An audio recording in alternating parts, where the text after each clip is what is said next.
Hello friends, कैसे हैं आप। मैं अवधेश कुमार शर्मा आपका एग्ज़ाम कार्ड लाइव क्लास में हार्दिक स्वागत करता हूं, अभिनंदन करता हूं, वंदन करता हूं। स्टूडेंट्स, अभी हाल ही में एसएससी जीडी ने एक परीक्षा है। एसएससी जीडी की जो परीक्षा आयोजित हुई है उसमें 8 फरवरी 2023 को शिफ्ट नंबर 3 का जो पेपर हुआ है उस पेपर के हिंदी भाग को सॉल्व करने के लिए आपको उपस्थित हुआ हूँ। बहुत अच्छे से अच्छा प्रयास करूंगा स्टूडेंट उसको मैं हल करने का। मुझे आशा है, मुझे उम्मीद है कि आप इसको पूरा ध्यानपूर्वक देखेंगे और एक अच्छा अनुभव करेंगे। तो चलिए आइए मिलते हैं स्टूडेंट प्रश्न संख्या 1 की ओर। निम्न में से सरस्वती का पर्याय नहीं है। विद्यार्थियों किस पर बात की है? पर्याय नहीं है। तो शब्द क्या है? सरस्वती। सरस्वती को गिरा कहते हैं, सरस्वती को वाणी कहते हैं, सरस्वती को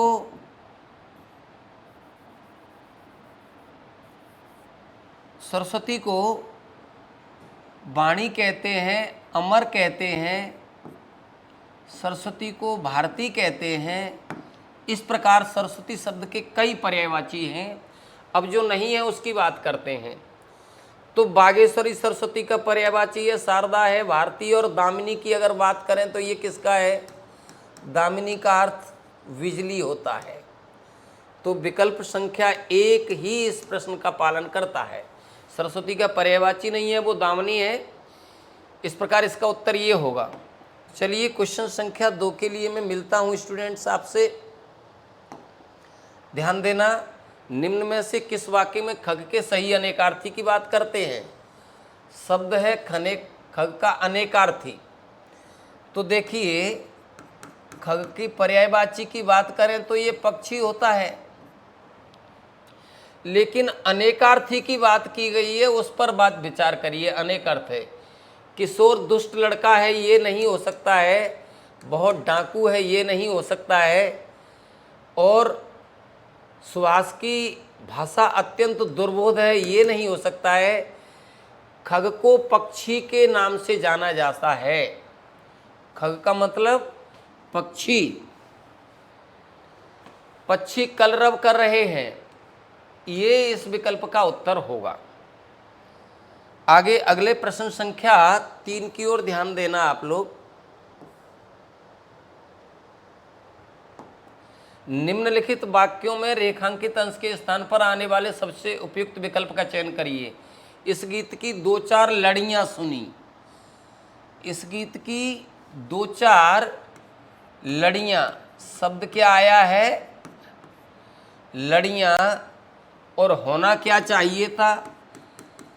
विद्यार्थियों, गीतों की तो कड़ियां होती है या लाइनें होती हैं। तो लड़ियों की जगह पर क्या होना चाहिए? कड़ियां। शब्द नहीं है, लाइन नहीं है, कविता नहीं है। लाइन ठीक है लेकिन शब्द गलत लिखा है। तो इस गीत की 2-4 कड़ियां सुना दो। क्वेश्चन संख्या 3 का विकल्प संख्या 3 पालन करता है। क्वेश्चन संख्या 4 की ओर ध्यान देना। निम्नलिखित वाक्य के किस भाग में त्रुटि है?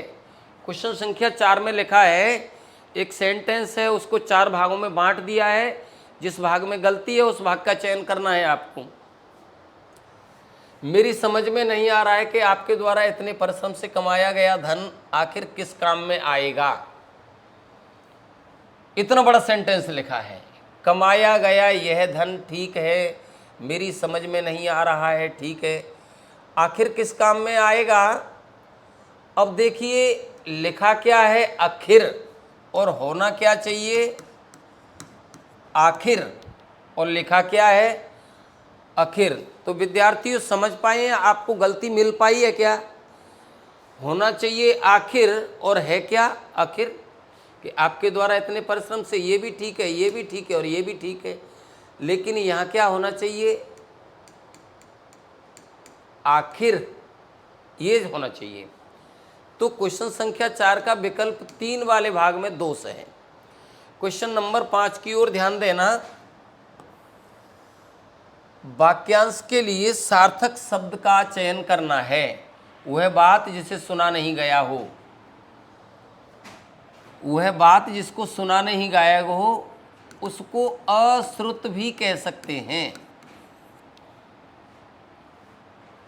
और इसके लिए एक शब्द है, सुना गया है ये नहीं हो सकता है, ना सुना ये नहीं हो सकता है, सुना सुना नहीं हो सकता है, अनसुनी यानी बिना सुना हुआ, बिना सुना हुआ। तो विद्यार्थियों आप देख रहे हैं क्वेश्चन संख्या 5 का जो उत्तर है वो क्या है, अनसुनी, विकल्प संख्या 4। क्वेश्चन संख्या 6 की ओर ध्यान देना। निम्न वाक्य के रिक्त स्थान की पूर्ति कोष्ठक में दिए गए शब्द के विकल्प से सही विलोम शब्द से किससे करनी है विद्यार्थियों, विलोम से। समुद्र का विस्तार है, ससीम दिया है, क्या दिया है, ससीम। और ससीम का मतलब है जिसकी सीमा हो, ससीम का मतलब है जिसकी सीमा हो, और इसके विलोम की बात करते हैं तो असीम होता है। असीम का मतलब है जिसकी सीमा न हो, उसको असीम कहते हैं। तो देखिए सीमा से नहीं होगा, अवलंबित नहीं होगा, अवशेष नहीं होगा, होगा क्या, असीम। समुद्र का विस्तार कैसा है, असीम, जिसकी सीमा नहीं है, इतना बड़ा एरिया होता है। तो प्रश्न संख्या 6 का उत्तर क्या होगा, तीसरा विकल्प। क्वेश्चन संख्या 7 की ओर ध्यान देना। अधिकरण कारक के अनुसार शुद्ध करना है विद्यार्थियों। अधिकरण कारक के अनुसार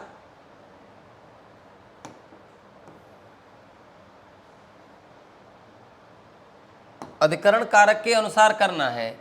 अधिकरण कारक के चिन्ह जो होते हैं वो कौन से होते हैं, एक तो होता है मैं और एक होता है पर। तो कपड़े छत के सूख रहे हैं, यहाँ ठीक नहीं है। कपड़े छत से सूख रहे हैं, ये ठीक नहीं है। कपड़े छत के अनुसार सूख रहे हैं, ये ठीक नहीं है। कपड़े छत पर सूख रहे हैं। अब आप देख पा रहे हैं स्टूडेंट, यहाँ से कौन सा उठाया गया है, पर। तो क्वेश्चन संख्या 7 का विकल्प क्या होगा, 4th विकल्प होगा।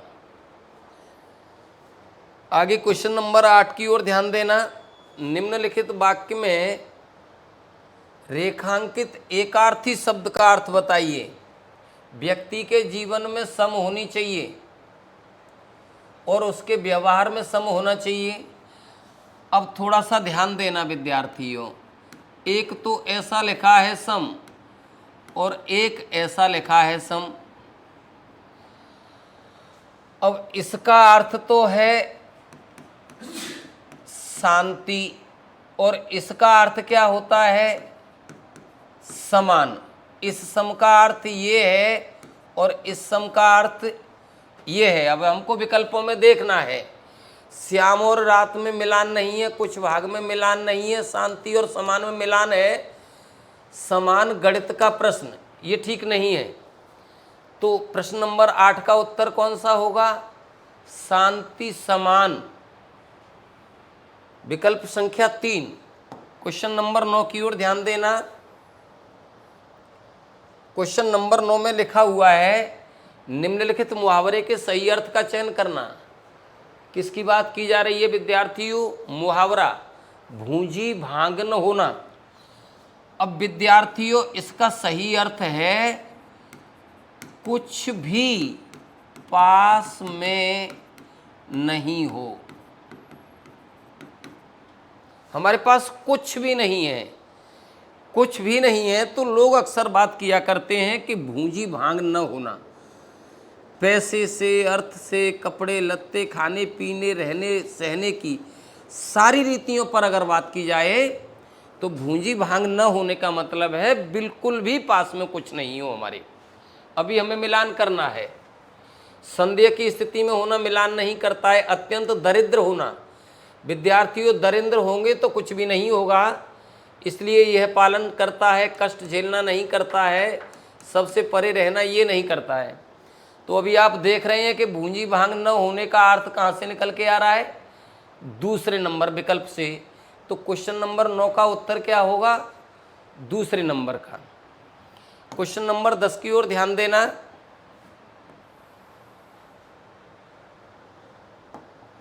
भौरे गाते गुनगुन गाना विकल्पों में दिया गया कौन सा उक्त वाक्य में प्रयुक्त भौरे शब्द का पर्यायवाची नहीं है?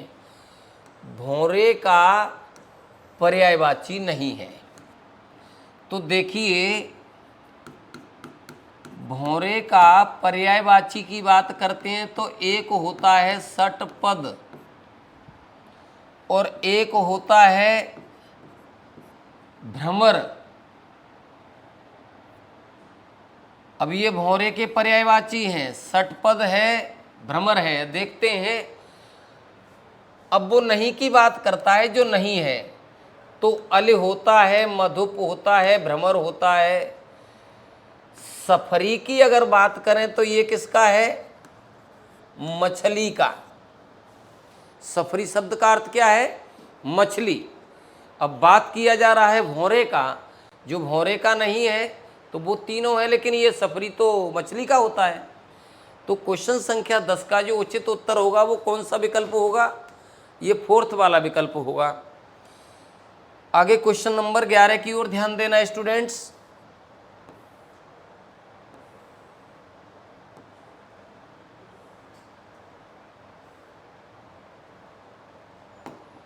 छक्के छुड़ाना मुहावरे का अर्थ है। विद्यार्थियों क्या आया है? छक्के छुड़ाना। छक्के छुड़ाने का मतलब है युद्ध में बुरी तरह पराजित करना।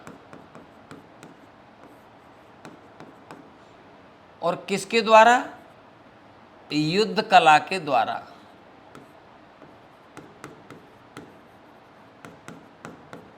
युद्ध की कला के द्वारा युद्ध भूमि में दुश्मन को बुरी तरह से पराजित कर देना, इस मुहावरे का पालन करता है छक्के छुड़ाना। तो काम आसान करना मिलान नहीं करता है, मैंने छक्का लगाना ये नहीं करता है। बुरी तरह हरा देना ये इसका पालन करता है। बहुत मेहनत करना ये इसका पालन नहीं करता है। तो छक्के छुड़ाना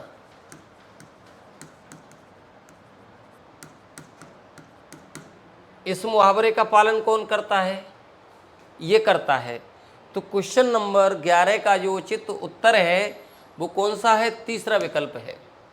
क्वेश्चन नंबर 12 की ओर ध्यान देना।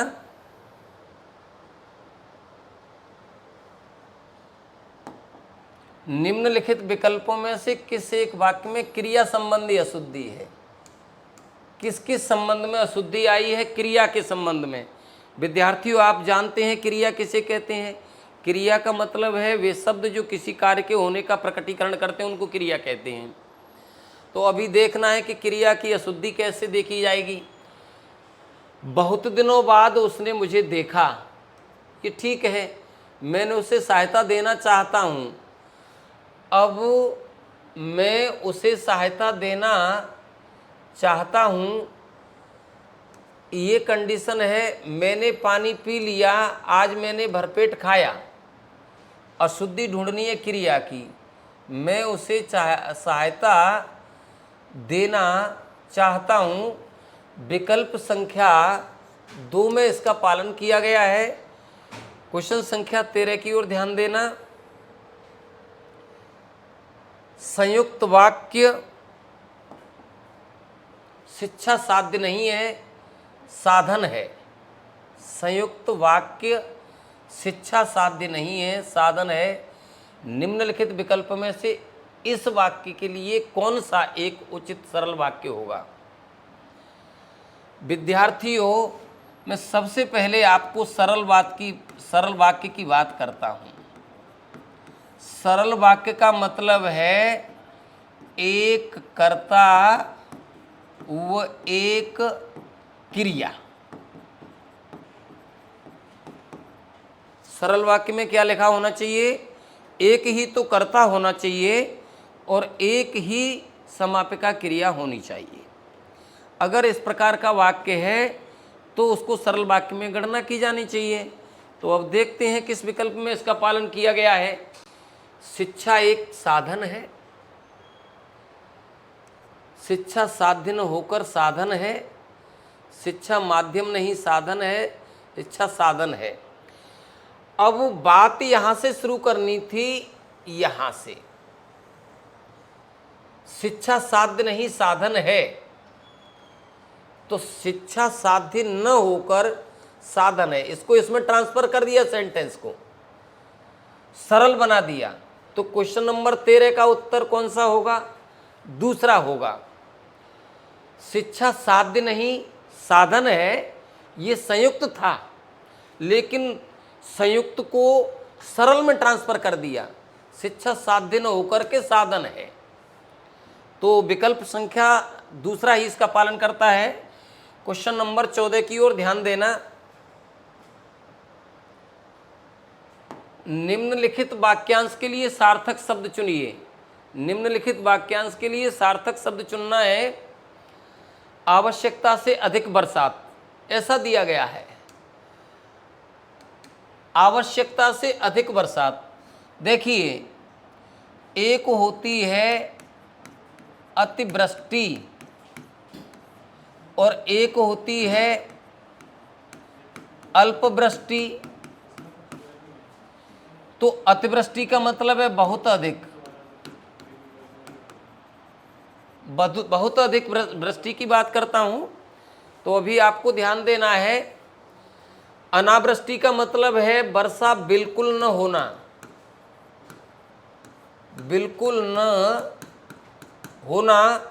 और अल्पवृष्टि का मतलब है कम होना, और अतिक्रमण का अर्थ नहीं है। और अतिवृष्टि का मतलब है वर्षा अधिक होना। आवश्यकता से अधिक वर्षा के लिए क्या है? अतिवृष्टि। तो क्वेश्चन नंबर 14 का विकल्प संख्या दूसरा पालन करता है। क्वेश्चन नंबर 15 की ओर ध्यान देंगे। क्वेश्चन नंबर 15 में लिखा हुआ है, निम्नलिखित वाक्य के किस भाग में अशुद्धि है? एक वाक्य है, उसको 4 टुकड़ों में विभाजित किया है, उसके जिस भाग में अशुद्धि है उसका चयन करना है। इसी कारण देश में अशांति बढ़ रही है, इतना बड़ा सेंटेंस लिखा है। तो बढ़ सही लिखा है, देश सही लिखा है, कारण सही लिखा है। अशांति की जो बात करते हैं वो शब्द कैसे होना चाहिए? अशांत, ये होना चाहिए। इस भाग में दोष है। क्वेश्चन संख्या 15 का विकल्प संख्या 1 ही पालन करता है। क्वेश्चन संख्या 16 की ओर ध्यान देना। क्वेश्चन संख्या 16 में गद्यांश दिया हुआ है और उस गद्यांश की उचित विकल्पों से पूर्ति करनी है। तो हम सबसे पहले प्रश्न को पढ़ते हैं। वर्तमान युग विज्ञान का युग है, वैज्ञानिक ने हमारे जीवन को सुखी बनाया। तो विज्ञान ने असंतुलन नहीं किया, समस्या नहीं बनी, तिरस्कार नहीं किया। विज्ञान ने क्या किए हैं? आविष्कार। तो उत्तर क्या होगा विद्यार्थियों? आविष्कारों से। तो उत्तर 1 होगा। क्वेश्चन नंबर 17 की ओर ध्यान देना। वहीं दूसरी ओर समाज के सम्मुख अनेक समस्याएं भी खड़ी कर दी।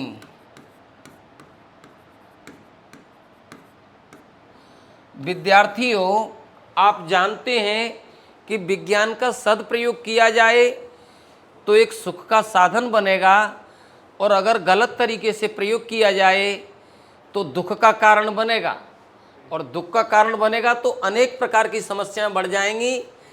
ये नहीं होगा, त्रस्त नहीं होगा, परीक्षण नहीं होगा, अनेक प्रकार की समस्याएं उत्पन्न होंगी। तो क्वेश्चन नंबर 17 में विकल्प संख्या 4 ही पालन करता है। क्वेश्चन संख्या 18 की ओर ध्यान देना।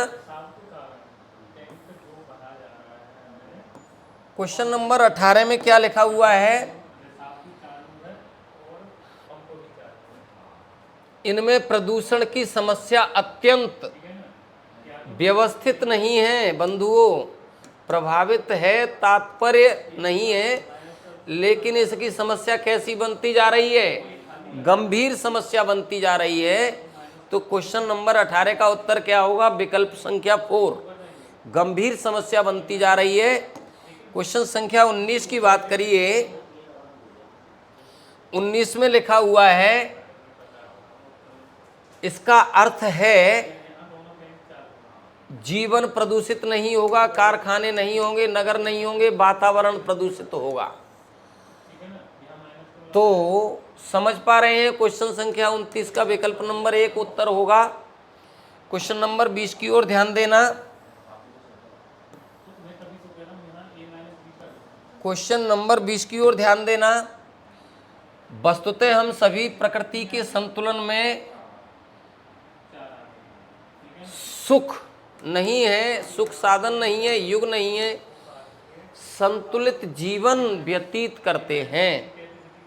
तो क्वेश्चन संख्या 20 का जो उचित उत्तर होगा वो कौन सा होगा? 20 होगा।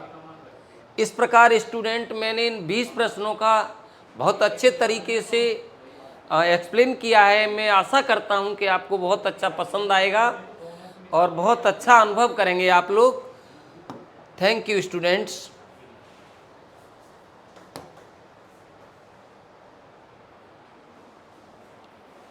चलिए विद्यार्थियों, मैं अभी आपको एग्जाम कार्ड लाइव में आपसे बात करता हूं। हमारे इस अग्रवाल एग्जाम कार्ड ने एक पुस्तक का प्रकाशन किया है। ये पुस्तक इतनी सरल भाषा में लिखी हुई है कि शब्दशः आपको समझ में आने लगेगी। सभी प्रकार के प्रश्नों का उचित सॉल्यूशन इसमें उपस्थित किया गया है। आपके जीवन को सहायता प्रदान करने के लिए रामबाण औषधि की तरह प्रयोग होगी हमारी ये पुस्तक। तो विद्यार्थियों, इस पुस्तक के अंदर ये समावेश किया हमारे टीचरों ने। इस पुस्तक के अंदर सभी प्रश्नों को बहुत अच्छे तरीके से हल किया है। साथ ही इस पुस्तक की सबसे बड़ी विशेषता ये है कि विषयवार सभी QR कोड्स इस पुस्तक में उपस्थित किए गए हैं। तो हमारे विद्यार्थी इस पुस्तक को कहीं से लेकर के अध्ययन करते हैं और किसी भी प्रश्न में किसी भी प्रकार की कोई समस्या होती है तो Hindi, reasoning, math, GS, English, किसी भी पार्ट पर आप सब्जेक्ट का QR कोड स्कैन करें और तुरंत से आपको प्रत्येक प्रश्न का सॉल्यूशन उपस्थित होगा। तो मुझे आशा है, मुझे उम्मीद है विद्यार्थियों, ये पुस्तक आप बहुत अच्छा पसंद करेंगे। तो मैं आपसे कहना चाहूँगा कि अपने जीवन को सफल बनाने के लिए इस पुस्तक का बहुत अच्छे से अच्छा चयन करें तथा अपने साथी मित्रों से भी इस पुस्तक के बारे में जानकारी दें। Thank you students.